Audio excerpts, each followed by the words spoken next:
这位调查师所经手的案件，拢是100亿起跳有争议的案件，所以才互怀疑这个车祸无单纯。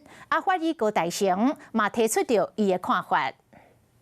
这台车这个司机讲安是较歹势啦吼，伊是毋是食药还是有欠债啦？安尼就去用买通嘛，买通有可能你要叫车，伊就伫边仔咧等你啊嘛。你叫我就教嘛，教我身躯有炸 GPS， 我就等来车来就好啊，对无？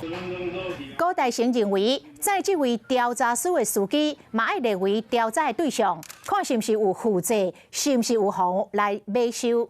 另外，当时这个车祸弄击的状况嘛爱调查，爱看追弄的车辆是毋是有打洞啊，也佫有轰弄的车有几个弄击点。若是有2个以上的弄击点，就真有可能是调故意谋杀。Hello， 我是蒋欣梅。想要抢先掌握最及时的新闻资讯吗？赶快订阅、按赞、开启小铃铛，锁定华视新闻 YouTube 频道。